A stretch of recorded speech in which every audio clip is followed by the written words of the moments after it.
የአውሮፓ ታላላቅ ክለቦችን የተመለከተ ወቅታዊና ዕለታዊ ጥንቅሮችን ከምታደምጡበት የዩቲዩብ ቻናላችን የመረጃ ሰዓታችን ላይ ትገኛላችሁ። ለዚህም ሰዓት በርከት ያሉ ስፖርታዊ ጥንቅሮችን ይዘን መተናል። ውድ ቤተሰቦቻችን በመረጃ ሰዓታችን ቆይታ ስታደርጉ ከምታደምጧቸው አበይት ጉዳዮች በተለይም በዝውውር መስኮቱ ላይ በስፋት መረጃዎችን ይዘናል። ዛሬ ሰበር ያገኘናቸው መረጃዎች አሉ። የዝውውር መስኮቱ ወደ አንድ ሳምንት ገደማ አካባቢ ይቀረዋልና ያው ትልልቅ ነገሮች የሚጠበቁበት ሳምንት እንደሆነ ይታወቃል። እናነሳቸዋለን እነኚህን ጉዳዮች። የሊግ ጨዋታዎች በሳምንቱ መጨረሻ ሲካሄዱ ነበር። ዛሬም ይቀጥላሉ፣ በስፋት እንመለከታለን። በቆይታችን አስቀድመን በታላቅ የአውሮፓ ክለቦች ባርሴሎና ቤት የቡድን ዜናና የዝውውር ጉዳይ እናነሳለን። የሚጠበቁትን በማድሪድ በኩል በስፋት የቡድን ዜና እናነሳለን። በተለይ የሚጠበቁ እውነት አለ። የዓለም ኮከቦችን የተመለከተ ልዩ ጥንቅር ይዘናል። በአውሮፓ ዙሪያ ወቅታዊ ጉዳዮች ላይ በተለይም በስፋት የዝውውር ጉዳይን እንዲሁ እያጋራናችሁ ነው እስከ ፍጻሜ ቆይታ የምናደርገው። በተወዳጁ የእንግሊዝ ፕሪሚየር ሊግ በርካታ ያሉ መረጃዎችን ይዘናል። በተለይም ዝውውር ላይ ነው ትኩረትን የምናደርገው። በርካታ ድርድር እየተደረገባቸው ያሉ ዝውውሮች አሉ። ጉዳዩን እናነሳዋለን። የቶትናም ጉዞ በጣም አስደናቂ ነበረ። በዚህ ክረምት ላይ ተመለከትነው። በጣም ድንቅ ዝውውሮችን ጨርሰዋል። በሰዓታት ውስጥ የሚጠበቁ ዝውውሮች አሉ፣ እናነሳቸዋለን። ከሲቲ ጋር አያይዘን ሲቲ እየፈረሰ አይደለም እያሉ ነው ሁጎ ቬና። የሲቲ ጉዳይ ያሳሰባቸው በርካቶች እንደነበሩ ይታወቃል። ሲቲ ቤት የሕክምና ምርመራውን እያደረገ ያለ ተጫዋች አለ። ከክለቡ ቀጣይ ይሰናበታል ስለተባለውን ተጫዋች እናነሳለን። ቼልሲ ዛሬ ነው ፕሪሚየር ሊጉን የሚጀምረው። አስቀድመን ዝውውር ነው የምናነሳው። በቡድን ውስጥ ከሚለቁ ተጫዋች ጋር በተያያዘ በጣም ሰፊ መረጃዎችን አሰባስበን ይዘን መተናል። ዛሬ የሚጠበቀውን ጨዋታ ለየት ባለ መንገድ ነው የምናደርሳችሁ። ምክንያት አለን። የቼልሲን ጨዋታ በዚህ የሊቨርፑል መረጃ እንቀጥላለን። ዝውውር ላይ ወቅታዊ ሁኔታዎች ምን አዲስ ነገር አሉ፣ የሊቨርፑል አዲስ ፈራሚዎች፣ ተጠባቂ ዝውውሮችና የቡድን ዜናም በዚህ የመረጃ ሰዓታችን ለሊቨርፑልውያን እንደ ሁልጊዜው በስፋት የምናስቃኛቸው ይሆናል። ዩናይትድ ቤት ትልቁ ጉዳይ ሶስተኛው አማካይ አይደለም። አሁን ሶስተኛው አማካይ መች ይጫወታል ነው። የዩናይትድ የአማካኝ ስፍራን በተመለከተ ግን አንድ ልዩ ጥንቅር አሰናድተናል። ካሪክ ቢያንስ እስከ ጥር ተጫዋች ባይለቀብን እያሉ ነው። ሊለቅ የሚችል ተጫዋችንና የማይኖረውን እናነሳለን። ወደ ቡድኑ ስለሚመጡ ተጨማሪ ዝውውሮች ስናነሳ በዩናይትድ በኩል በአንድ ዝውውር ጉዳይ ላይ ያለው ወቅታዊ ጥንቅር እናደርሳቸዋለን። የቡድን ዜና ዛሬም በማንቸስተር ዩናይትድ በኩል በስፋት ለእናንተ ውድ አድማጮቻችን ይዘናል። አርሰናል ዩሊያን አልቫሬዝ ዝውውር ላይ ሰበር መረጃ ያለን ጥንቅቅ ያለ የተረጋገጠና ለአርሰናል ደጋፊዎች ከታማኝ ምንጮቻችን ያረጋገጥነውን እንደ ሁልጊዜው እናስቃኛቸዋለን። ዩሊያን አልቫሬዝ እንደ ሰርጆ ኩናጌሮም እንላለን። ከአርሰናል ጋር በተያያዘ ክለቡን ከሚለቁ ተጫዋች ጋር በተያያዘ ጉዳት ላይ ያሉ ተጫዋቾች አዲሶቹን ፈራሚ ጨምሮ በርካታ የቡድን ዜና እንደ ሁል ጊዜው ይዘናል። አብራችሁን ቆዩ። ስለ አጋርነታችሁ፣ ስለ ቆይታችን አብራችሁን ስትሆኑ ከልብ እናመሰግናለን። ፕሮግራሙ ተጀምሯል። አብራችሁን ቆዩን። ከባርሴሎና እንጀምር። ራፊኒያ አዲሶቹን የቡድን አጋሮቹን አወድሷል። ለቡድኑ በጣም ትልቅ ነገር ይጨምራሉ ብሏል። አንቶኒ ጎርደን እና ካሪም አዲየሚን በተመለከተ ማለት ነው። በቡድኑ ውስጥ ጥራታችንን ይጨምራሉ። እንደዚህ አይነት ተጫዋቾች ካሉ ቡድኑ በሁሉም ነገር ላይ መፎካከር አቅሙ ይጨምራል። ስለ ቀጣይ ጨዋታ ትኩረት እያደረግን ነው ብሏል። ራፊኒያ በቡድን ውስጥ በጣም ደስተኛ መሆኑንም ተናግሯል። የቡድኑ አንበል ነው። ትላንትና ባርሴሎና በሰፊ የግብ ልዩነት ጨዋታውን ድል ሲያደርግ ጎሎችን አስቆጥሯል። የቡድኑ አንበል ነበረ። በጣም ምቾት ይሰማኛል ብለዋል። በባርሴሎና ውስጥ ምናልባት በዚህ ክረምት ከፈረሙት ተጫዋቾች አንጻር ክለቡን ይለቃል ተብሎ ሲጠበቅ ነበረ። ግን ባርሴሎና በሱ ፈንታ በርካታ የአጥቂ ክፍሉን አጣ። የሸጣቸውን እነ ቶረስን ጨምሮ እነ ሌዋንዶውስኪ ይለቋልና የነ ራሽፈርድንም መልሷል ለእናት ክለባቸው። ስለዚህ በዝውውር መስኮቱ ላይ ሞር አሁን አስፈራሚና ፈላጊ ክለብ እንጂ ሻጭ ሆኖ ይገኛል ተብሎም አይታሰብም። በራፊኒያ ጉዳይ ላይ እንግዲህ ሽያጩ ከቀረ በኋላ ግን ሌሎች ለገበያ የሚቀርቡና በቡድን ውስጥ ቋሚ የማይሆኑ ወይም እድል የማያገኙ ተጫዋቾች ለገበያ ይቀርባሉ። ባርሴሎና በቀሩት የዝውውር ቀናቶች ላይ እስከ 100 ሚሊዮን ወደ ቡድኑ ማምጣት ይፈልጋል። እነኚህ ዝውውሮች ማርክ ካሴዶ፣ አሌሃንድሮ ባልዴ እና ሄክተር ፎንቴን በመሸጥ ነው። ካሴዶና ባልዴ እያንዳንዳቸው እስከ 40 ሚሊዮን ዩሮ ይገመታሉ። 20 ሚሊዮን ዩሮ ያቀዱበት ደግሞ ሌላኛው ተጫዋቻቸው ሄክቶር ፎንቴ ነው። ከዚህ ጋር በተያያዘ በቦሩሲያ ዶርትመንድ፣ ማንቸስተር ዩናይትድ እና አስቶን ቪላ የነኚህ ሶስት ተጫዋቾች ፈላጊ እንደሆኑ በስፋት እየተነገረ እንደነበረ የሚዘነጋ አይደለም። በተለይም አሌሃንድሮ ባልዴ ስሙ በስፋት ከማንቸስተር ዩናይትድ ጋር እንደዚሁ እንደሰማን ይታወቃል። የማርክ ካሴዶን ስም ደግሞ ዶርትመንድ ቤት፣ የሄክቶር ፎንቴን ስም ደግሞ ቪላ ቤት ሰምተናል። 100 ሚሊዮን ዩሮ የተለጠፈባቸውን ዝውውሮቹን ያሳካሉ የባርሴሎና በቀጣይ ቀናት የሚጠበቅ ይሆናል። ሆዜ ሞሪኒዮ ቪኒሺየስ ጁኒየር የቡድኑ ዋና አካል አድርጌ ነው የምመለከተው ብለዋል። በተለይም ሆዜ ሞሪኒዮ የተከላካይ ክፍል ላይ የሚፈጥረው ጫና በጣም ከፍ ያለ ነው። ለሌሎች የቡድን አጋሮቹም ሰፊ የመጫወቻ ስፔስ እንዲኖር ያደርጋል። ምክንያቱም የተከላካዮችን ትኩረት ስለሚስብ ብለዋልና ጆዜ ሞሪኒዮ የሱ እንቅስቃሴ ለነ መባፔ፣ ለነ ጁድ ቤሊንግሃም እና ለሌሎች የቡድን አጋሮቹ ሰፊ የመጫወቻ ቦታን ይፈጥራልና የቪኒ መኖር በጣም ያስፈልጋል፣ ልዩ እንቅስቃሴንም ያደርግልኛል ብለዋል። ከኬሊያን እምባፔ ጋር በተያዘ እሱ ያለም ምርጡ ነው፣ በዓለም ዋንጫም ላይ ምርጡ ተጫዋች ነበር፣ ለዚህም ቡድን ትልቅ ነገር ያደርጋል ብለዋል። ብዙ እንደሚጠብቁም ተናግረዋል። በነገራችን ላይ ምናልባት በሪያል ማድሪድ በኩል የፊት መስመር ጥምረቱ ያው ገና የላሊጋ የመክፈቻ ጨዋታ ስለሆነ እንግዲህ እየተላመደ ሲመጣ የኬሊያን እምባፔ የቪኒሺየስ ጁኒየርና የያንዶ ሜንዲ ጥምረት በትልቁ ይጠበቃል።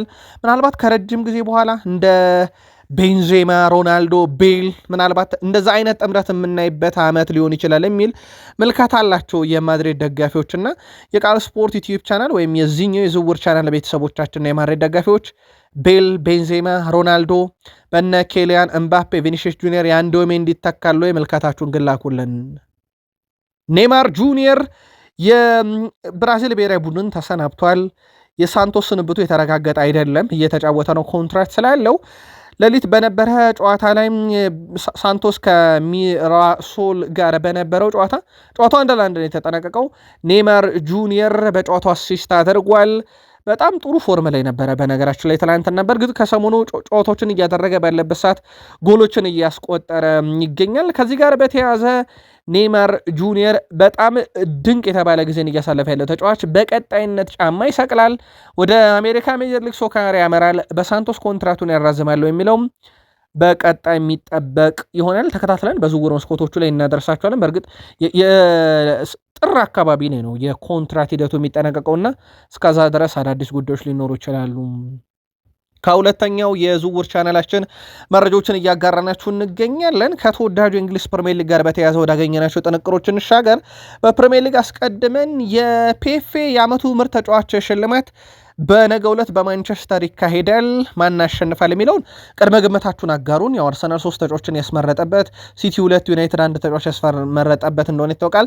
ሞር ግን በብሩኖ ፈርናንዴዝ እና በዴክላን ራይስ መካከል የሚደረገው ፉክር በትልቁ ይጠበቃል። ምልከታችሁን አጋሩን። ከዙር ጋር በተያያዘ የኢገር ቲያጎን እናስቀድም። ኢገር ቲያጎ በብሬንትፎርድ ቤት በጣም ድንቅ ጊዜን ያሳልፈዋል። ኖቲንግሃም ፎረስቶች ተጫዋቹን እየተመለከቱ ነው ተብሏል። ኖቲንግሃም ፎረስቶች በዚህ የዝውውር መስኮት የአጥቂ ክፍላቸውን ለማጠናከር ይፈልጋሉ። የኢገር ቲያጎ ስም ግን ከበርካታ ሀያላን ክለቦች ጭምር እየሰማ እንገኛለን። በተለይም ሪቻርልሰንን ለገበያ ሊያቀርብ ይችላልና ክለቡን ሊለቅ ይችላል በተባለው ቶትንሃም ቤትም በትልቁ እየሰማ ነው እንደሆነ ይታወቃል። በቀሩት ቀናት አንዱ የዝውውር አጀንዳም ይሆናል ተብሎ ይጠበቃል። ኒውካስል ዩናይትድ ምናልባት በሴንት ጄምስ ፓርክ ስቴዲየም ያደረገው ጨዋታን የማሸነፍ ቅድመ ግምት ባይሰጠውም ሊያሸነፍ የሚችልበት እድል ተፈጥሮ ነበረ። በኋላም 99ኛው ደቂቃ ላይ በፍጹም ቅጣት ምት በተቆጠረባቸው ግብ ነጥብ ጥለው ዓመቱን ጀመሩ። የኒክ ቮልትሜድ ቆይታ አልተረጋገጠም። የ24 ዓመቱ ተጫዋች በዚህ ክረምት ክለቡ ሊለቅ የሚችልበት ግን በጣም ሰፊ እድል አለ። በቀሩት ቀናት አርቢ ላይፕዚግ ተጫዋቹ ላይ እየሰራ ነው። በትራንስፈር ማርኬት በኩል እስከ 50 ሚሊዮን ዩሮ የተለጠፈበት ተጫዋች ነው። ከዚህ ዝውውር ጋር በተያያዘ አዳዲስ ጉዳዮችን ልንሰማ እንችላለን። በተቀሩት ቀናት የኡናይ ኤምሬው ቡድን አስቶን ቪላ ደግሞ የተከላካይ ክፍሉን ለማጠናከር አሁንም ጥረቶች እያደረገ ነው። ኢዜሪ ኮንሳን እንዳጣ ይታወቃል፣ ወይም ለአርሰናል እንደሰጠ ይታወቃል። አሁን ላይ የ22 ዓመቱን የክለብ ብሩጁን የማያር ተከላካይ ጆኤል ኦርዴኔዝን እየተከታተሉ ይገኛሉ። በተቀሩት ቀናትም የተከላካይ ክፍላቸው ለማጠናከር ፍላጎት አላቸው። ኢዜሪ ኮንሳን በ51 ሚሊዮን ፓውንድ ለአርሰናል አሳልፈው መስጠታቸው የሚዘነጋ አይደለም። ቶትናም በዝውውር መስኮቱ ላይ በጣም ጠንካራ ስራዎችን የሰራ ክለብ ነው። በነገራችን ላይ በጣም አስደናቂ ዝውውሮችን ፈጽሟል። በተቀሩትም ቀናት በነገራችን ላይ የሚጠበቁ አሉ። ሳንድሮ ቶናሊን 100 ሚሊዮን ፓውንድ፣ ማቴስ ፈርናንዴዝን 85 ሚሊዮን ፓውንድ፣ ሳቪኒዮን 85 ሚሊዮን ፓውንድ፣ ቫን ሄክን 52 ሚሊዮን ፓውንድ፣ ማርሙሽን 50 ሚሊዮን ፓውንድ እነኚህ የተጠናቀቁና ምርመራ የቀረው ነው። ማርሙሽ፣ ማርኮስ ሴኔስን፣ አንድሬ ሮበርትሰንን፣ ማርቲን ዱቫባክን በነፃ ነው ያስፈረመው። እንደ አጠቃላይ ማንቸስተር ሲቲ ውድ ቤተሰቦቻችን ቶትንሃም 8 ተጫዋቾችን ያስፈርሟል። 8 መሆናቸው ግን አይደለም ጉዳዩ። ስማቸውን ብትሰሙ ቶናሊ፣ ፈርናንዴዝ ምናልባት በዌስትሃም ነበር፣ ሳቪኒዮ እና ኡማር ማርሙሽ በሲቲ፣ ቫኒክ በብራይተን ቤት፣ ማርኮ ሴኔስ በርንማውዝ፣ አንዲ ሮበርትሰን በሊቨርፑል የነበራቸው ሚና ተራና ቀላል የሚባል አይደለምና ያስፈረማቸው ተጫዋቾች ብዛት ብቻ ሳይሆን ጥራታቸው በጣም አስገራሚ ነው። ምናልባት የፕሪሚየር ሊግ መክፈቻ ጨዋታውን በብሬንትፎርድ የደረሰበት ሽንፈት ቀላል አይደለም፣ ግን የመጀመሪያ ጨዋታ ብዙ ጊዜ አመቱን ለመገምገም ብቁ አያደርግም። ግን የቶትናም አመት በትልቁ እንዲጠበቅ ያደረገም የዝውውር መስኮት ነበረም። ሁጎ ቬና የማንቸስተር ሲቲን አብዮት እያስቀጠልን እንጂ እያፈራረስን አይደለም ብለዋል። በርናንዶ ሲልቫ፣ ስቶንስ፣ ኤኬ፣ ሮድሪ፣ ሳቪኖ፣ ማርሙሽ፣ ኒኮ የመሳሰሉ ተጫዋቾችን የለቀቀው ሲቲ እንደ ኤሊዮት፣ ሳንደርሰን፣ አዮብ ቡዋዲን እንደ ሌሎች በርከት በተለይ አለን ኤሊያስን ለማስፈረም የመጨረሻ ምዕራፍ ደርሷል። ኢንዞ ፈርናንዴዝም ስሙ እየተነሳ እንደሆነ ይታወቃልና እኛ ቡድኑን እያፈረስን አይደለም እንደ አዲስ እየገነባን ነው ብለዋል። ከዚህ ቀደም እንደ አብዱልካትር ኮሳኖቭ፣ ቼርኪ፣ ጉዌ የመሳሰሉ በቬና ዘመን የመጡ ተጫዋቾች ናቸውና እንዲህ አይነት ዝውውሮችን እያደረግን ነው። እናም ሂደቱ ይቀጥላል ብለዋል። ተጫዋቾች ሲሄዱ፣ ተጫዋቾች ሲለቁ ቡድን ይጠናከራል። የተጫዋቾች መምጣትና ሂደት አንዱ የእግር ኳስ አካል ነውና ሲቲ እየተጠናከረ እንጂ እየፈረሰ አይደለም ሲሉ ተደምጠዋል። በዛሬው ዕለት በነገራችን ላይ አዮብ ቡዋዲ ይህን መረጃ ስናደርሳችሁ በረራ ላይ ነበረ። ከሊል ወደ ማንቸስተር 95 ሚሊዮን ዩሮ ሲደመር 5 ሚሊዮን ዩሮ እየታየ የሚጨምር ለ18 ዓመት ታዳጊ ይከፍላል። ምናልባት አዮብ ቡዋዲ ብቃቱ ጥራቱ በጣም ትልቅ የሚባል ነው። አሁን ትልቁ ጥያቄ 100 ሚሊዮን ዩሮ 18 ዓመት ተጫዋች ያወጣሉ የሚለው ጉዳይ በዝውውር መስኮቱ ላይ የዘንድሮ ክረምት በጣም አነጋጋሪ ነው። እስከ 31 በሲቲ ይፈርማል። የ18 ዓመቱ ተጫዋች በዓለም ዋንጫ የሞሮኮ ብሔራዊ ቡድን ወክሎ ተመልክተነዋል። የዓለም ዋንጫ ላይ ክስተት ከነበሩ ተጫዋቾችም አንዱ ነው። በእርግጥ በሊል የሚያሳየው ብቃት ቀላል የሚባል አይደለም። ለማንኛውም ሲቲ ዛሬ ሕክምና ምርመራውን አድርጎ በሰዓታት ውስጥ ይፋ ያደርጋል። ምናልባት ከደረሰልን ቀጣይ መረጃችን ላይ የሕክምና ምርመራው ውጤት እንነግራችኋለን። የሕክምናው ከተሳካ ዝውውሩ ተጠናቋል ተብሎ መዘገብ ስለሚቻል፣ ለማንኛውም በዚህ ሰዓት በማንቸስተር ከተማ ሊደርፍ በረራ እንደነበረ ግን አረጋግጠናል። ኒካስል በዝውውር መስኮቱ ላይም ከሲቲ እኔም ለምን ይቅርብኝ ያሉ ይመስላል። ቶትናም 2 ተጫዋቾችን ወስዷል፣ ባርሴሎና ወስዷል፣ ሪያል ማድሪድ ወስዷል እና ኒካስል እኛም ለምን ይቅርብን ያሉ ይመስላል። ከሲቲ ተጫዋች መስፈረም ኒኮ ጎንዛሌዝን ጉዳይ ነው። ወደ መጨረሻው ምዕራፍ ደርሷል። ይሄ ዝውውር በሚቀጥሉት ሰዓታት ውስጥ ይጠናቀቃል ተብሏል። ውድ ቤተሰቦቻችን ማንቸስተር ሲቲና ኒካስል ዩናይትድ በኒኮ ጎንዛሌዝ ዙሪያም አብዛኛውን መሰረታዊ ነገሮች ተስማምተዋል። አሁን የሚቀረው የራሱ የኒኮ ጎንዛሌዝ የግል ጉዳይ ነው። ኒኮ ጎንዛሌዝ በግሉ ከተስማማ ማንቸስተር ሲቲ ለቆ ወደ ኒካስል ዩናይትድ የሚያቀና ይሆናል ማለት ነው። ኒካስል ኮከባቸውን አንድሬ ሳንቶስን በዚህ ክረምት እንደለቀቁ ሳንድሮ ቶናሊ በዚህ ክረምት እንደለቀቁ ይታወቃልና እሱ ለመተካት በሚደረገው ጥረት ላይ የሲቲውን ጎንዛሌዝን የግላቸው ለማድረግ ወስነዋል። በመጨረሻው ሰዓት ላይ ይገኛሉ ውድ ቤተሰቦቻችን ዝውውሩ። ስለዚህ ሲቲ ሌላ የሚለቀው ተጫዋች ይሆናል። እንዳጠቃላይ ሲቲ አዮብ ቡዋዲን ስላጨረሰ እሱን ትተው ነው ቀጥሎ ማንን ያመጣል የሚለው ጉዳይ ግን በትልቁ የሚጠበቅ ይሆናል። ዦ ፔድሮ በህልም ደረጃ የትልቅ ክለብ ተጫዋች መሆን ህልሜ ነበረም፣ አሁን በትልቅ ክለብ ውስጥ እገኛለሁ በቼልሲ ሲል ተደምጧል። ባለፉት ቀናት ነበረ ኮንትራቱን ያራዘመው።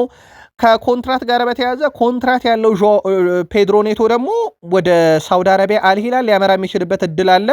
በእርግጥ አልሂላሎች ሌላ ተጫዋች ጋር እየተደራደሩ ነው። ምናልባት የፔድሮ ኔቶ ጉዳይ ወይ ሲቲ ወይ አርሰናል የመሆን እድል አለው። ምናልባት ክለቦቹ ገፍተው ከሄዱ የአልሂላል ጉዳይ በሌላ ተጫዋች ላይ ድርድር ላይ ስላሉ ቼልሲ አሁንም 100 ሚሊዮን ፓውንዱን እንደለጠፈ ነው፣ አላነሳም።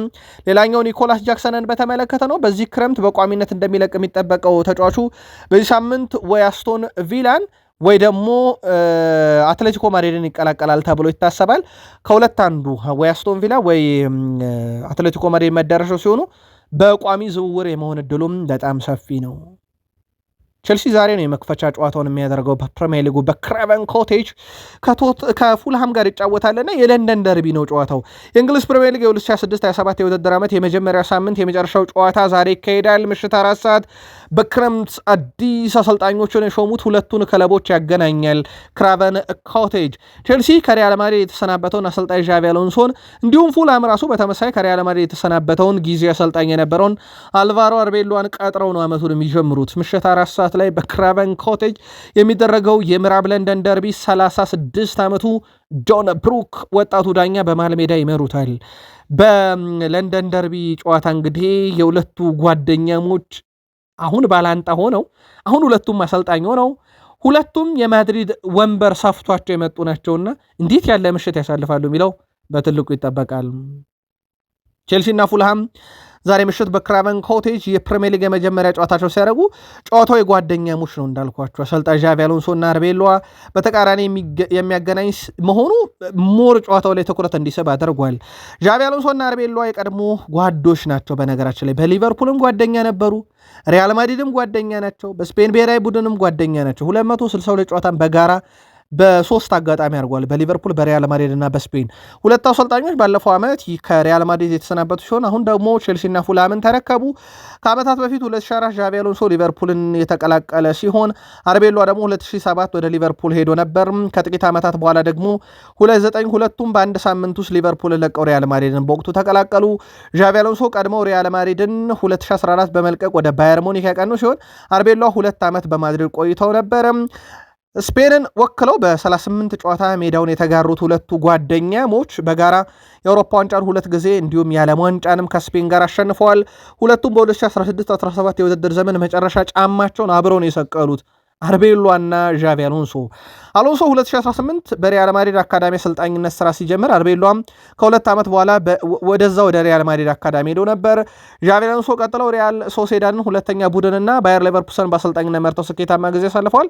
አርቤሎ በበኩላቸው የሪያል ማድሪድን ሁለተኛ ቡድንና ሪያሱ ሪያል ማድሪድን ዋናውን አሰልጥነዋል።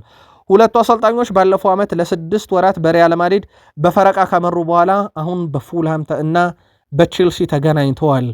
አርቤሎዋ ትንሹን ፉልሃም ይዘው ዣቪ አሎንሶ ትልቁን ቼልሲ ይዘው ጨዋታው የለንደን ደርቢ ነው። የሁለቱ ጓደኛሞች ሂደት በጨዋታው ላይ በትልቁ ይጠበቃል። በነገራችን ላይ ሞር ቼልሲና ፉልሃም አንድ አይነት ደረጃ ላይ ያሉ ክለቦች ስላልሆኑ ጨዋታው የሚጠበቀው ከደጋፊነት አንጻር ሊሆን ይችላል ለቼልሲና ለፉልሃም ደጋፊ። ጨዋታውን ግን ለገለልተኛ ደጋፊ በራሱ ትልቅ ተጠባቂ የሚያደርገው የሁለቱ ጓደኛሞች ፍልሚያ ነው። በዚሁ ሊቨርፑልን እናንሳ። ሊቨርፑል የዛሬ 4 ዓመት ከነበረው ስብስብ ውስጥ አንድ ሰው ብቻ ነው ውድ ቤተሰቦቻችን 100% በዚህ ክረምት ቆይታው የተረጋገጠው እና 2 ተጫዋች ከግብ ጠባቂው ጋር ከያዝ ነው 2 ተጫዋች ነው። ሜዳውን ከሚጋሩ ተጫዋች ግን አንድ ተጫዋች ነው የቀረው፣ የተከላካይ ስፍራ ተጫዋች ቨርጅል ቫን ዳይክ። ያው አሊሰን ግብ ጠባቂ ስለሆነ የተቀሩት በሙሉ ክለቡን ለቀው ሄደዋል። በቱርክ፣ በሳውዲ አረቢያ፣ በሪያል ማድሪድ ጨምሮ በቶትናም፣ በቼልሲ ይገኛሉ። አንድ ጫማ የሰቀለው ምናልባት ቲያጎ አልካንታራ ነው። ከዛ ውጪ የሊቨርፑል ስብስብ አዲስ ሆኗል ማለት እንችላለን ከቨርጅል ቫን ዳይክ እና ከአሊሰን በቀር። ሁለቱም ደግሞ የሚገርማችሁ በሚቀጥለው የውድድር ዓመት ክለቡን ይለቃሉ ተብሎ ይጠበቃል። እስካሁን ኮንትራት የማራዘም ሂደት ስላልተመለከተን ማለት ነው። በቨርጅል ቫን ዳይክ በኩል አሊሰን ምናልባት በኮንትራቱ የመጨረሻ ዓመት ላይ ይገባል። የሊቨርፑል ቡድን አዲስ እየሆነ መጥቷል። አዲሱን ቡድናችሁን እንዴት አገኛችሁት? ሊቨርፑል ያናጋሩን። ከዝውውር ጋር በተያያዘ ሊቨርፑል ቤት ለያንኮቦ ሚንታ 3ኛው ዝውውር ዛሬ ቀርባል ተብሎ ይታሰባል። ያው 70 ሚሊዮን ፓውንድ እንፈልጋለን ብለዋል ብራይተኖች 50 እና 60 ሚሊዮን ፓውንድ ውድቅ ስላደረጉ ሊቨርፑል እና ያንኮቦ ሚንታ ስለተስማሙ የሚጠበቀው ዛሬ በብራይተን እና በሊቨርፑል መካከል የሚደረገው ድርድር ነው። አብዴት እናደርገዋለን። ምናልባት ይህን ዝውውር ካጠናቀቀ የብራድሊ ባርኮላን እና የመባይን ዝውውር ምን ያደርገዋል ሊቨርፑል የሚለው በራሱ ይጠበቃል። ጉዳዩን እየተከታተል ነው እንገኛለን። ከዛ ውጪ በሊቨርፑል በኩል ሃርቬ ኤሊዮት ክለቡ ሊለቅ የሚችልበት በጣም ሰፊ ዕድል እንዳለ እየተዘገበ ይገኛል። በአንዶኒ ኤራውላ ቡድን ውስጥ የመጨረሻ ደቂቃን የሚያገኛል ተብሎ አይጠበቅም። ኤሲ ሚላኖች ጉዳዩን በስፋት እየተመለከቱት ይገኛሉ። እስከ ሚሊዮን ዩሮ በትራንስፈር ማርኬት የተጫዋቹ የዝውውር ዋጋ ነው። በሊቨርፑል በኩል ተጫዋቹን ባለፈው ዓመት በቪላ ቤት በውሰት ለቀውት ነበረ። አሁን ግን በቋሚነት በዚህ ክረምትም ሊለቁት ይችላሉ። ኤሲ ሚላን ሁኔታውን እየተከታተለ ነው። ከአዲሶቹ ተጫዋቾች በቡድን ውስጥ ጀረሚ ጃኩዌቴ የመጀመሪያ ፕሪሚየር ሊግ ጨዋታውን አረገ። 70 ደቂቃ አካባቢ ተጫውቶ ነበረ። አንቶኒ ኢራኦላ ጀረሚ ጃኩዌቴ የቅድመ ውድድር ዝግጅት ስላላደረገ በደንብ ጨዋታውን መጨረስ አይችልም ነበር ብለዋል። በምትኩ የገቡ ተጫዋቾችም በሙሉ ጥሩ ጉልበትና ተነሳሽነት ሰጥተዋል። በእኛ የጨዋታ መንገድ ተመሳሳይ ተጫዋች ይዞ ሙሉ 90 ደቂቃ መጫወት አስቸጋሪ ስለሆነ ተጫዋች መቀየር ይኖርብናል ብሏል። ወይም በሌላ አማርኛ እሳቸው ቡድኔ በጣም ፈጣን ጨዋታዎችን ስለሚያደርግ ይሄ ትላንት እና የኒካስል ጨዋታ ላይ ከተመለከትን በእርግጥ ኒካስልም ቀላል ሽግግር አልነበረም። ሁለቱም ቡድኖች በጣም ፈጣን ሽግግር ነበራቸው። ከመከላከል ወደ ማጥቃት ጨዋታው በጣም ፈጣን ነበረ። እንደዚህ አይነት ፈጣን ጨዋታ ላይ አንድ ተጫዋች 90 ደቂቃ ለመጨረስ ይቸገራል ብለዋል እሳቸውም እና ጀርሜ ጃኩዌቴ እንዳጠቃላይ ተጽዕኖን እንደወደዱት ተናግሯል። ቪክተር ሙኒዝ ለፍጹም ቅጣት ምቷ መገኘት ምክንያት እንደነበረ የሚታወቅ ነው። ጥፋቱን በተመለከተ እሳቸው አሰልጣኝ አንቶኒ ኢራኦላ ትክክለኛ ጥፋት ትክክለኛ ፍጹም ቅጣት ምት አግኝተናል፣ ውጤቱ ያንስብናል እንጂ አይበዛብንም ብለዋል። ሊቨርፑል ከ2015 በኋላ በነገራችን ላይ ጥምረቱን አንድ ላይ ካጫወተ በኋላ ቦቢ ፌርሚኒዮን ማኔን እንደዚሁም ሳላን ካጫወተ በኋላ ለመጀመሪያ ጊዜ ነው ይህ ዓመት ያላንዳቸውም ሲዝኑን የጀመረው። የሶስቱ ጥምረት ተራ ጥምረት አልነበርም። 488 ጎሎችን በጣም ራስ ቆጥሯል አንድ ላይ በተጫወቱ ሰዓት። ከዛ መጨረሻ ላይ የቀረው ሳላ ደግሞ የሊቨርፑል ሌጀንድ ሆኖ ነው ክለቡን የለቀቀው። እንደውም በቃል ስፖርት ዩቲዩብ ቻናል በርካታ የሊቨርፑል ደጋፊዎች የሳላን መኖር አሁንም በቡድኑ የሚፈልጉት እንደሆነ ሲጠቅሱልን ነበረ። ለማንኛውም ለመጀመሪያ ጊዜ ሊቨርፑል የፕሪሚየር ሊጉን የመክፈቻ ጨዋታ ያላንዳቸውም አድርጓል። ሳላ ትላንትና ለአዲሱ ክለቡ 2 ጎሎችን አስቆጥሮ እንደነበር ተመልክተናል። አሁን የሊቨርፑል የፊት መስመር አይዛክ፣ ፍሎሪያን ቬርስ፣ እንደ ሁጎ ኤኪቲኬ፣ እንደ ኮዲ ጋክፖ ያሉ ተጫዋቾችን የያዘ ነው። ኮዲ ጋክፖ 50 ጎል ላይ ደርሷል። በነገራችን ላይ በእነኚህ ተጫዋቾች በኩል ግን የፊት ጥምረቱም ቀላል እንዳልሆነ ትላንት ተመልክተናል። ምናልባት ይጎላል እየተባለ የሚገኘው ሆንም ሊቨርፑል ቤት 6 ቁጥር ሚና ወይም በደንብ ተከላካይ የሚያግዝ ነው። ምክንያቱም ትላንትና አንዱ ሊቨርፑል ላይ የተነሳው ቅሬታ አማካዮቹ ሁሉ እንዳጥቂ ነው የሚጫወቱት የሚል እንደነበረ የሚዘነጋ አይደለም። ኢሳክ በሊቨርፑል መለያ ለመጀመሪያ ጊዜ ነው 90 ደቂቃ የተጫወተው፣ ያውም የቀድሞ ክለቡን የገጠመው። ጫናው በራሱ ቀላል አይደለም። በሴንት ጄምስ ፓርክ ስቴዲየም ጨዋታው ስለተደረገ 90 ደቂቃ ተጫውቷል። ጥሩ ጊዜ ነበር ብሏል እሳቸው እንዳጠቃላይ ካለውም ጫና አንጻር። ከዛ ውጭ ጨዋታው ላይ ኮዲ ጋክፖ በጣም ጥሩ ነበረ። ጎሏን ስላስቆጠረ ብቻ ሳይሆን በጨዋታ እንቅስቃሴም ጥሩ ነበረ። 6 ሙከራ አድርጓል። ከጎሏ በተጨማሪ 3 ቁልፍ ኳስ አቀብሏል። እንደዚሁም ደግሞ 3 ኳስን አቋርጧል። እነኚህ ሜዳ ውስጥ ትልቆቹ ቁጥሮቹ ናቸው። 3 ጥፋቶችን ለቡድኑ በቅጣት ምት መልክ አስገኝቷል። 2 ሸርተቶች ነበሩት። አንድ የአየር ላይ ግንኙነት አሸንፏል። አንድ የመከላከል ሂደት ላይ ተሳትፏል። 58 ኳስ ነክቷል። በሁስኮርድ እንኳን የተሰጠው ሬቲንግ ከ7.7 በላይ ነው። እንዳጠቃላይ ኮዲ ጋክፖም ጥሩ ጊዜን ያሳልፏል። በሁሉም ነገር ውድ ቤተሰቦቻችን ጥሩ የነበረ ሊቨርፑል ማለት ባይቻልም ግን ጥሩ ቡድን መሆን እንደሚችል በአመቱ ላይ ያሳየ ነው። ምናልባት ጥያቄ የተነሳባት ያቺ አማካኝ ክፍሏ ጉዳይ ናት። እንዴት ያደርጉታል የሚለው ነገር ይጠበቃል። ከሞላ ጎደል ግን የሊቨርፑል ደጋፊዎች በጣም ጥሩ ነበር ቡድናችን የሚል ምልከታን ግን ጽፈውልን ተመልክተናል። ካርሎስ ባሌባ የዩናይትድ ተጫዋች መሆኑ አይደለም አሁን ትልቁ ጥያቄ። ካርሎስ ባሌባ መቼ ነው ለዩናይትድ የሚጫወተው ነው። እስካሁን ባለው ሂደት ካርሎስ ባሌባ በመስከረም ወር አጋማሽ ወደ ሜዳ ይመለሳል ተብሎ ይጠበቃል። ለማንቸስተር ሲቲ ወይም ለፉልሃም ፍልሚያ ይደርሳል ተብሎ ነው። በተጨማሪም በ3 ሳምንት የዓለም አቀፍ ረፍት ምክንያት እስከ ጥቅምት ድረስ ለዩናይትድ ላይጫወት የሚችልበት አጋጣሚ አለ ማለት ነው። ይህም እንደ ብሔራዊ ቡድን ተሳትፎ ሁኔታ ከአዲሱ የማንቸስተር ዩናይትድ ቡድን ጋር የመለማመድያ ወይም ከቡድኑ ጋር ቆይታ አድርጎ ጊዜን የሚያሳልፍበትና ከቡድኑ ጋር የሚላመድበት ጊዜ ይሰጣል። አንዱ ትልቅ ችግር በቅድመ ውድድር ዝግጅት አብሮ ያልተሳተፈን ተጫዋች ማላመድ እንደ ችግር ይጠቀሳል። በማንቸስተር ዩናይትድ በኩል ሻምፒዮንስ ሊግ ፍልም ያለበትና እንዲህ አይነት ጥራት ያላቸው ተጫዋቾች በቡድን ውስጥ ያስፈልጋሉ። ለማንኛውም ዩናይትድ የአማካኝ ክፍሉ ላይ ባሌባን ጨምሯል። ዛሬ ወይም በሚቀጥሉት 24 ሰዓታት ውስጥ ዝውውሩ ይፋ እንደሚደረግ ይታወቃል። በማንቸስተር ዩናይትድ በኩል 150 ሚሊዮን ፓውንድ መድቦ ነበረ ዩናይትድ አመቱን የጀመረው ለአማካይ ዝውውር። ለአንድ ተጫዋች 150 ሚሊዮን ፓውንድ ግን አናወጣም ያለው ዩናይትድ ለሳንቶስ 50 ሚሊዮን ፓውንድ፣ ለባሌባ 35 ሚሊዮን ፓውንድ፣ ለዩሪ ቴሌማንስ 35 ሚሊዮን ፓውንድ ነው ዩናይትድ ያወጣው። አጠቃላይ 155 ሚሊዮን ፓውንድ አካባቢ አይደለ ውድ ቤተሰቦቻችን። ስለዚህ ዩናይትድ 5 ሚሊዮን ፓውንድ ጨምሮ 3 ተጫዋቾችን አምጥቶበታል በ155 ሚሊዮን ፓውንዱ ላይ።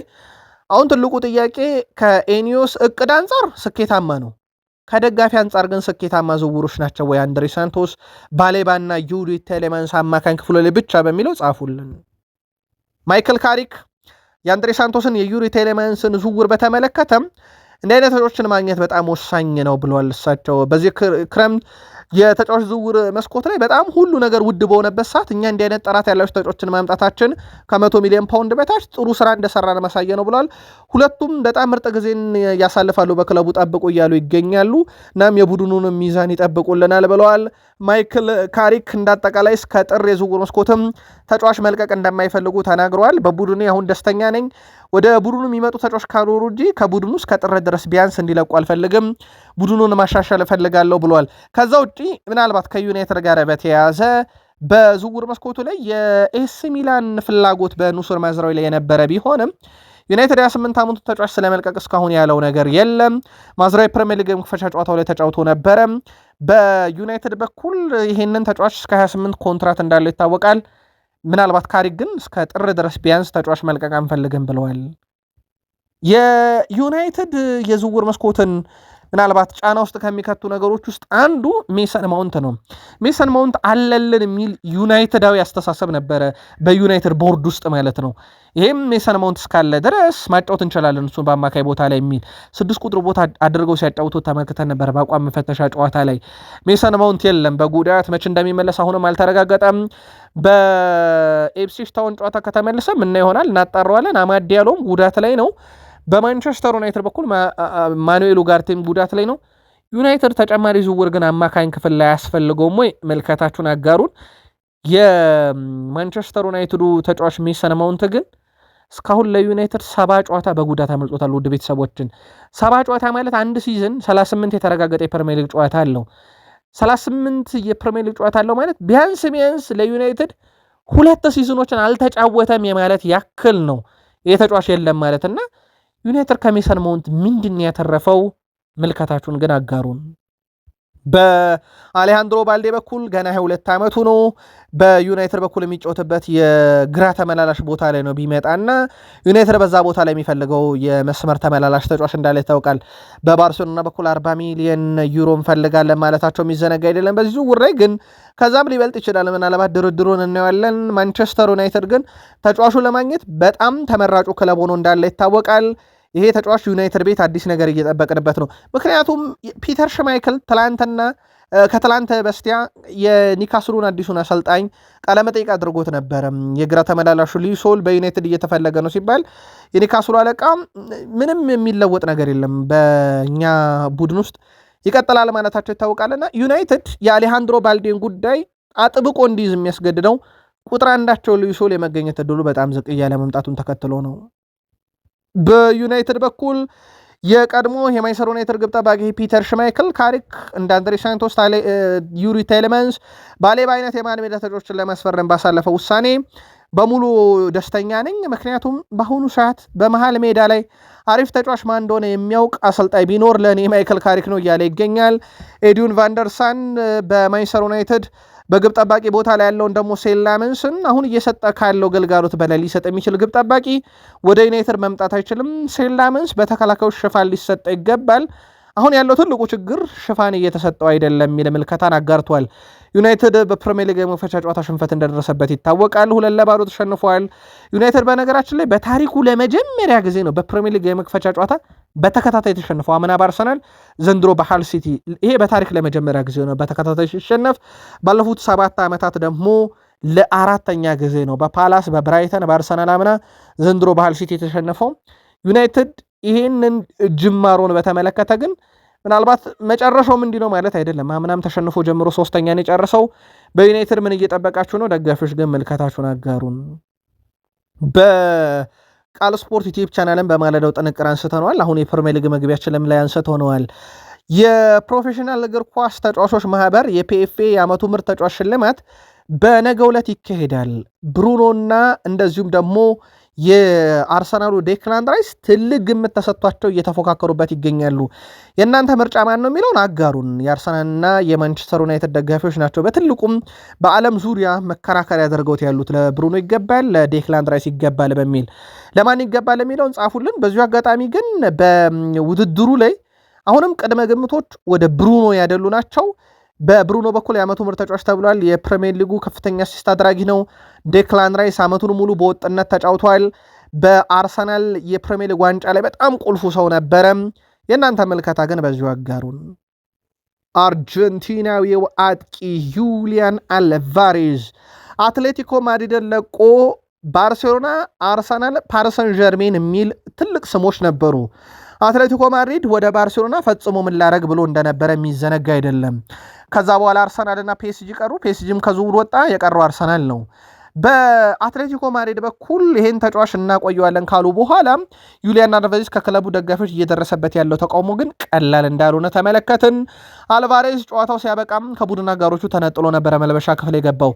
ዲየጎ ሲሞኔ አልቫሬዝ ከቡድን አጋሮቹ ጋር ወደ ደጋፊዎች ያለቀረበው በክለቡ ውሳኔ መሆኑን አረጋግጧል። አልቫሬዝ አሁንም ክለቡን መልቀቅ እንደሚፈልግና ባርሴሎና መቀላቀል ህልሙ እንደሆነ ለተጫዋቹ ቅርበት ያላቸው ምንጮች አረጋግጦ ነበረ። ተጫዋቹ ለባርሴሎናም ቁጥር 1 ኢላማ ሆኖ ቢቀጥልም አትሌቲኮ ማድሪድ ለባርሴሎና አይሆንም የሚለውን አቋማቸውን አሁንም አስጠብቀዋል።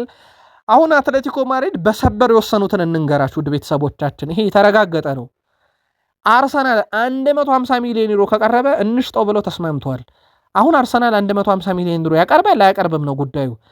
አርሰናል 150 ሚሊዮን ዩሮ ካቀረበ አትሌቲኮ ማድሪዶች ዩሊያን አልቫሬዝን ለአርሰናል ለመሸጥ ወስነዋል። ተጫዋቹ አሁንም ልቡ ባርሴሎና ነው። የተጫዋቹ ውሳኔና የአርሰናል ውሳኔ በቀጣይ ሰዓታት ይጠበቃሉ። አርሰናል ዩሊያን አልቫሬዝን ቢያደንቅም 150 ሚሊዮኑን ስለማቅረቡ እርግጠኛ አይደለንም። ጊዜ ሰተን እናየዋለን። ተጫዋቹም ባርሴሎና የሚለው አቋሙን እስካሁን ስለመቀየሩ ግን አላረጋገጥንም። አርሰናል የትኛውም ድርድር ማድረግ ከመጀመሩ በፊት ከተጫዋች ወኪል ጋር ነው መነጋገር የሚፈልገው። አርሰናል በዚህ ክረምት የግራ ክንፍ ተጫዋችን ማስፈረም ይፈልጋል። መድፈኞቹ በጨዋታ አቀራረባቸው ተለዋዋጭ ለመሆንም ዝግጁ ስለሆኑ አልቫሬዝ የፊት አጥቂ ቢሆን እንኳን እንደሱ አቋም ያለው ተጫዋች መግዛትን ምርጫቸው ያደርጋሉ። አልቫሬዝ የአርሰናል ዝውውር እውን ለመሆን ተጫዋቹ የባርሴሎና ፍላጎቱን ትቶ አርሰናልን መምረጥ፣ አርሰናል የተጠየቀውን 150 ሚሊዮን ዩሮ ማቅረብ ዝውውሩን ያጠናቅቃል። አሁን ትልቁ የቤት ስራና እጅ ዝውውሩን ለመፈጸም ለእኔ የሚታየኝ አርሰናል እጅ ላይ ነው ያለው። አርሰናል የተጠየቀውን 150 ሚሊዮን ዩሮ ከከፈለና ዩሊያን አልቫሬዝን ካሳመን ያገኘዋል። ሰርጆ ኩናጌሮ ከአትሌቲኮ ማድሪድ ሪያል ማድሪድ ለመቀላቀል ያ ሁሉ ጥረት አድርጓል። እሳካ ሲለው ሲቲ መጥቶ ሌጀንድ ሆኗል። ዩሊያን አልቫሬዝም ላይ ያኔ ሲቲ እንደሰራው በኩናጌሮ አርሰናል ከሰራ የማያገኝበት ምክንያት አይኖርም። አልሂላል ጋብሪኤል ማርቲኔሊ ጋር በተያዘ ከአርሰናል ጋር ድርድር እያደረገ ነው። ማርቲኔሊ ካልተሳካ ያው ፔድሮ ኔቶ ነው። በድርድሩ ላይ የተረጋገጠው ነገር ውድ ቤተሰቦቻችን አርሰናልና አልሂላል ድርድር ጀምሯል በይፋ አርሰናል ይቀበላል ተብሎ ይታሰባል የሚቀርብለትን ሂሳብ። የጋብሪኤል ማርቲኔሊን ግን እየተከታተልን ነው። የጋብሪኤል ጀሱስን በተመለከተ ከናፖሊ ጋር ድርድሩ ቀጥሏል። እሱን ለማሳመን የሚደረጉ ጥረቶች ቀጥለዋል። ተጫዋቹ በፕሪሚየር ሊግ የመቆየት ፍላጎት አለው። ይሄ ሳምንት እልባት ያገኛል። ከቡድን ዜና ጋር በተያዘ ዩሊያን ቲምበር ነው ከጉዳት ሙሉ ለሙሉ አላገገመም። መድፈኞቹ ጋር ልምምድ አልጀመረም። ወደ ጨዋታ የሚመለስበት ቀን አልተረጋገጠም። የሳሊባ ትንሽ ይቆያል። ከዛ ውጪ በቡድን ዜና ክርስቶስ ዞሊስን እናንሳ። አዲሱ የአርሰናል ተጫዋች ከሰሞኑ መነጋገሪያ ሆኗል። በአርሰናል ጅማሮ በጣም እየተደነቀለት ይገኛል። ትላንትና ግን የቀድሞ ክለቡን ሊያበረታታና ሊሰናበት እዛ ሄዶ ነበረ። እስካሁን በአርሰናል ያለኝ ጅምር በጣም ጥሩ ነው። በቡድን ውስጥም ካሉ ተጫዋቾች ጋር ሆነ ከሜዳ ውጭ በጣም ጥሩ ስሜት ይሰማኛል። በአጠቃላይ አሁን ባለው ሂደት በአርሰናል ጥሩ ጊዜን እያሳለፍኩ ነው፣ አቀባበሉም ተመችቶኛል ብሏል። የአርሰናል ደጋፊዎችም በጣም የተመቻቸው ይመስለኛል። ይሄ ተጫዋች እንደውም አንዳንዶች ከሆነ ተጫዋች ጋር እያነጻጸሩ ሲጽፉ ነበር። ከማርቲኔሊም ከትሮሳርድም በጋራ የተሻለ ተጫዋች በሚል የአርሰናል ደጋፊዎችም ሲጽፉልን ነበር። በሀሳብ መስጫ ሳጥናችን ላይ ተነው ነበረ። በጣም ጥሩ ጊዜን እያሳለፍኩ ነው ብሏል ተጫዋቹም። ብሩኖ ጉማሬሽ ጉዳት አስተናግዶ በአርሰናል የፕሪሚየር ሊግ ጨዋታ ቢያመልጠውም በእግር ኳስ ውስጥ ግን እንደ አርሰናል ላለ ክለብ መጫወት ያለውን ጫና አውቀዋለሁ ብሏል። ከባድ ጫና ያለ በአርሰናል መደበኛ ጨዋታዎች ብቻ ሳይሆኑ የወዳጅነት ጨዋታ በራሱ መጫወት ለአርሰናል ወይም እንደ አይነት ትልቅ ክለብ ጫና አለው ብሏል። እግር ኳስ ተጫዋች ስትሆን እንዲህ አይነት ነገሮችን ትወዳለህ ብሏል። በኤምሬትስ መጫወት እንዳጓጓው ተናግሯል። አሁንም በተለይም ከአርሰናል ደጋፊዎች ጋር በጋራ ጊዜን ማሳለፍ ፈልጋለሁ ብሏል። የአማካኝ ክፍሉ ላይ እንግዲህ በአርሰናል በኩል በትልቁ ይጠበቃል። በተለይም ከራይስ ከኦዴጋርድ ጋር የሚኖረው ጥምረት ይጠበቃል። የአርሰናል የቡድን አማራጭን ምስላችን ላይ ተመልከቱት። ያው የአርሰናል ደጋፊዎች ታውቁታላችሁ። ምናልባት አርሰናል በጣም አጠራጣሪና ተጫዋች ያስፈልገዋል ከተባለ በቡድን ውስጥ በተለይ የቀኝ ተመላላሽ እና የመሀል ተከላካይ ቦታ ላይ ጋብርኤል ማጋሌሽ እና ሄንካፔ ብቻ ናቸው ያሉት። የግራውም ካላፊዮሪ እና ሉዊስ ስኬሊ ነው። በዛ ቦታ ላይ የተወሰነ ዝውውር ካረጉ እናያለን። ከዛ ውጭ ግን የክርስቶስ ዞሊስ አጋዥ ማን ነው በቀጣይ የሚለው በትልቁ ይጠበቃል። በአርሰናል በኩል ያው ዴክላን ራይስ ከብሩኖ ፈርናንዴዝ የሚያደርጉት ፍጥጫ በፒኤፍ ዓመቱ ምርጥ ተጫዋች ላይ ይጠበቃል። ነገ ነው ሽልማቱ የሚካሄደው ወይም አሸናፊ የሚታወቀው። አርሰናል ቤት ግን አንድ ሰው እናንሳ፣ ዊሊያም ሳሊባ ብቸኛ የፕሪሚየር ሊግ ተጫዋች ነው በፒኤፍኤም የዓመቱ ምርጥ ተጫዋች ላለፉት 4 ዓመታት በተከላካይ ስፍራ ላይ ተካተተ። ለአምስተኛ ጊዜ እንግዲህ ለአራተኛ ጊዜ ይጠበቃል በፕሪሚየር ሊጉ ሊሆነ ማለት ነው።